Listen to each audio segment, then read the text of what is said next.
Es muy difícil construir un hogar con la herida de la culpa. Por eso hay muchos hogares en guerra. Muchas casas son una zona de peligro para los que viven ahí.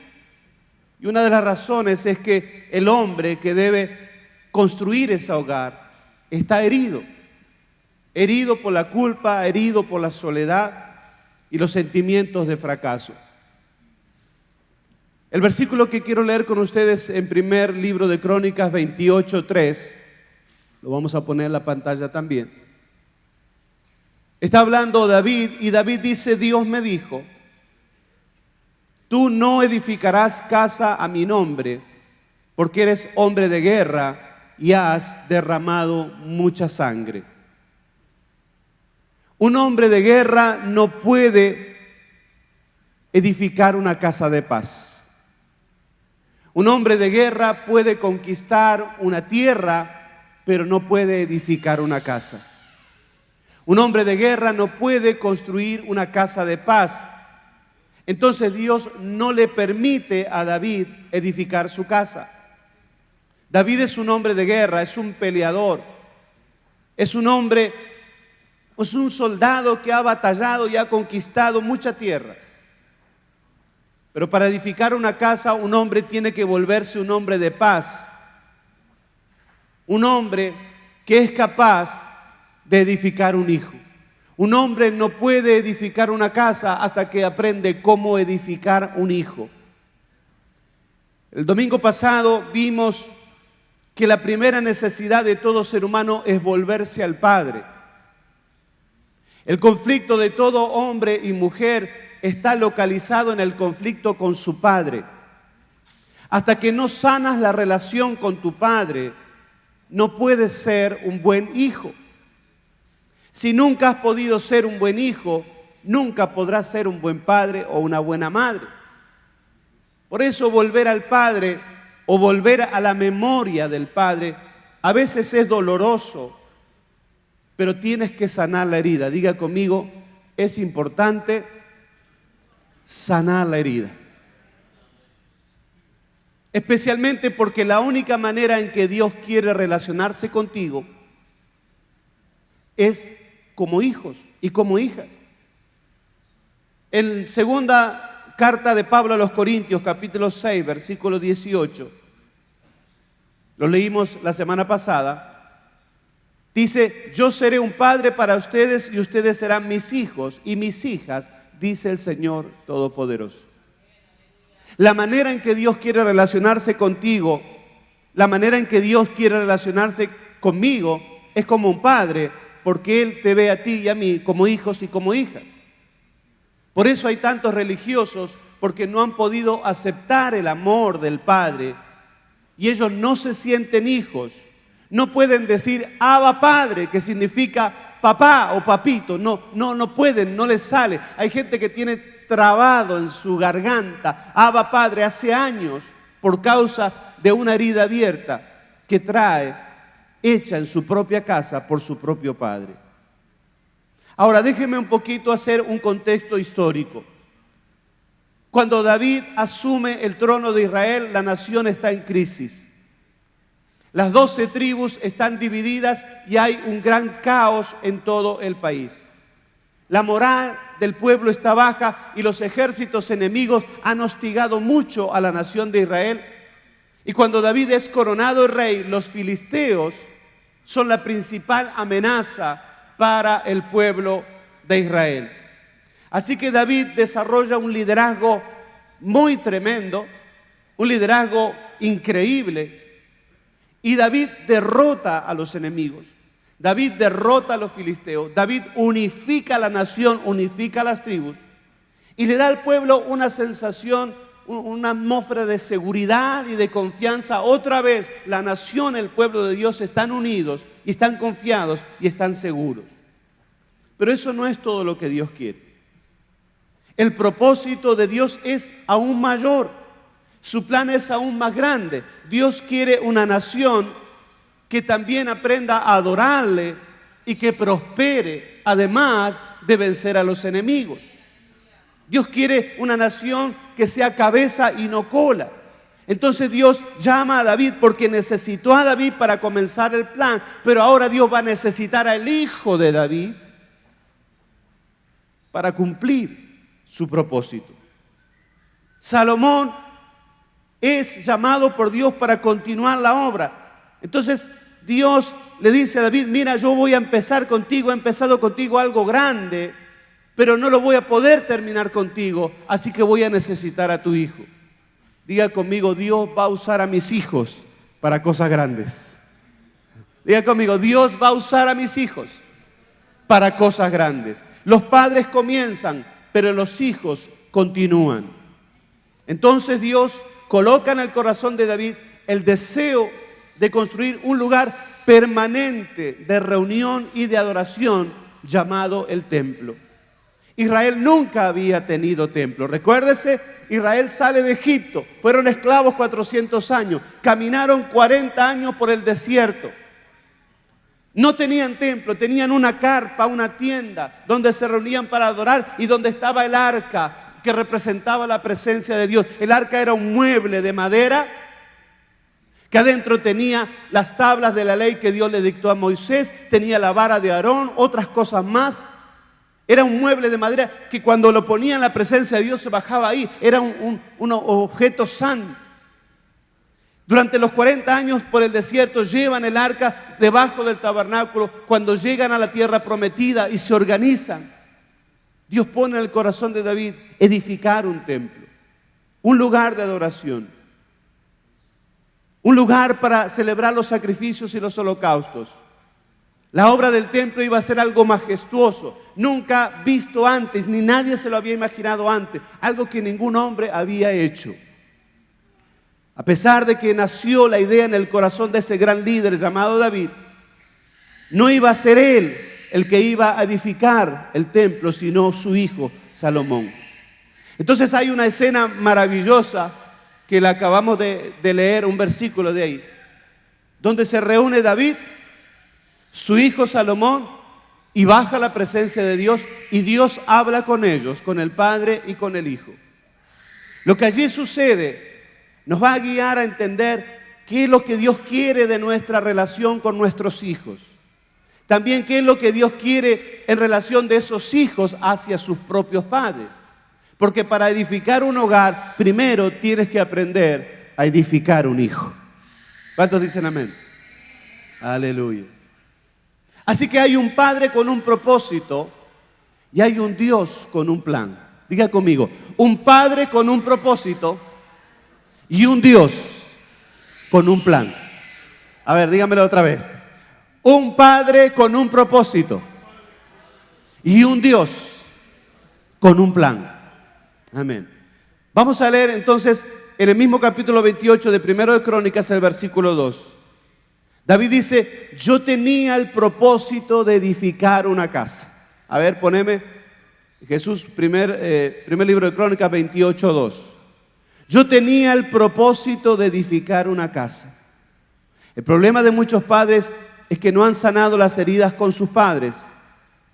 Ese es el primer problema. Y el segundo problema es que viven sin un propósito. La mayor tragedia de una persona no es morirse. La mayor tragedia de una persona es morirse sin haber cumplido su propósito. La mayor tragedia de un hombre es no saber para qué está aquí, para qué vive. Como la vida viene de Dios, una persona no puede encontrar su propósito fuera de Dios. Cualquier persona que quiera encontrar el propósito de su vida va a tener que confrontarse con Dios y va a tener que preguntarle a Dios, ¿para qué me diste la vida? ¿Para qué estoy aquí? Ese propósito no se encuentra en ninguna otra parte que en la presencia de Dios. Por eso es crucial que un padre y una madre tengan una vida espiritual y tengan comunión con Dios. Una comunión íntima y una comunión renovada. No una comunión religiosa que dice, yo hace 15 años que voy a la iglesia o hace 20 años que conozco a Dios. Sino una vida espiritual renovada. Renovada, diga conmigo la palabra renovada, no religiosa. Es muy difícil que un niño aprenda a amar la presencia de Dios cuando no lo aprende de sus propios padres. Ana clamó en la historia bíblica por un hijo en el templo, en la presencia de Dios. Y cuando Samuel era un niño, dice que Samuel le encantaba dormir cerca del arca, porque ahí estaba la presencia de Dios. Un niño o una niña solo va a aprender a amar la presencia de Dios en tanto y en cuanto vea a su padre y a su madre amando y anhelando la presencia de Dios. Alguien tendría que decir amén en esta parte. Necesitamos padres que hablen menos en la casa y hablen más en la presencia de Dios. En segundo lugar, ese propósito debe incluir a los hijos. Hay demasiado egoísmo en los padres de hoy. Ellos excluyen a sus hijos de su vida y después se preguntan por qué sus hijos no quieren estar bajo su autoridad. Tú no puedes traer a tu hijo bajo tu autoridad si el día anterior lo excluiste de tu vida y si lo excluyes cada día del propósito de tu vida. No puedes incluir a tu hijo bajo autoridad si lo excluyes de tu vida cotidiana. La frase que más escuchan los hijos de hoy de boca de sus padres no es te quiero. ¿Sabe cuál es? No tengo tiempo. Lo cual es trágico porque lo que más desea un niño de sus padres es precisamente su tiempo. Lo que más anhela un hijo de su padre es su tiempo. Entonces la nueva familia de los hijos hoy en día son los amigos. Porque los padres no están en todo el día porque están trabajando, entonces los hijos están solos en la casa muchas horas. ¿Y con quién se comunican? ¿Con quién comparte? ¿Con quién se divierte? ¿Con quién abren su corazón? Con sus amigos. Los amigos son la nueva familia de tus hijos.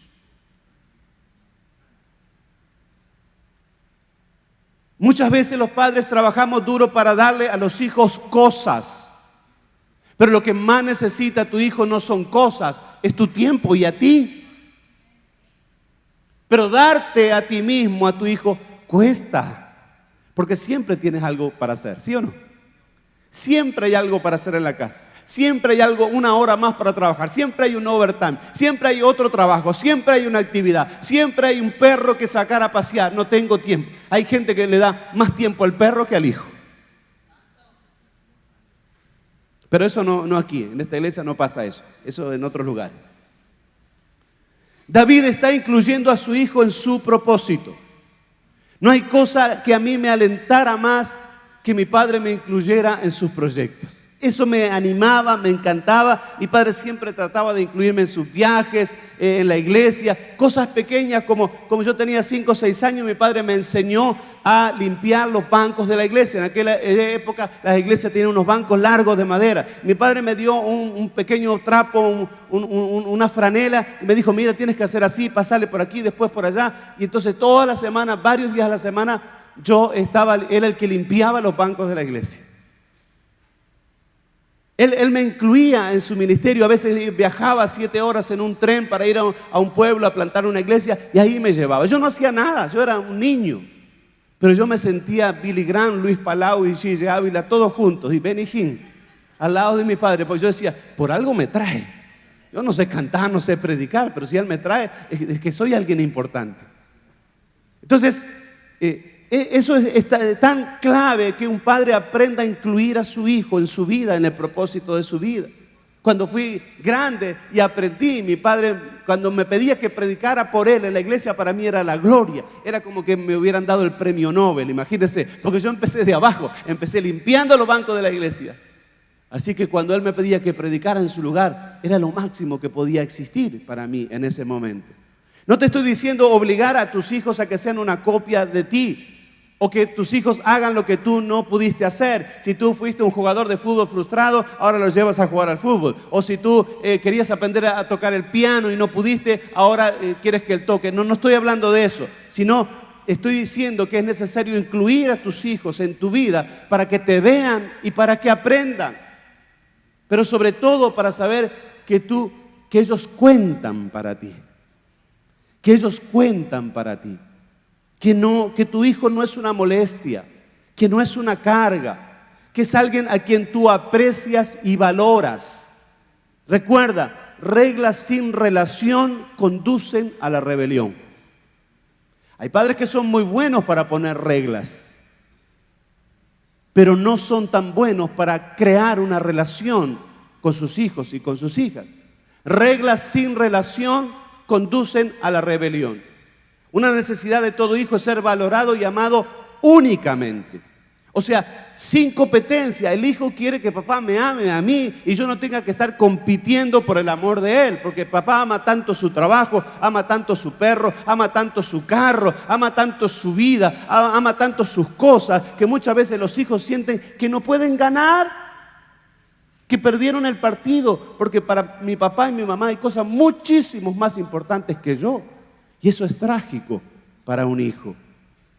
Cuando un hijo siente que no es valorado por sus padres, termina gobernado por temores, por la opinión de los otros o mendigando aprobación de quien sea, una pandilla, un desconocido en las redes sociales, alguien mayor que ellos.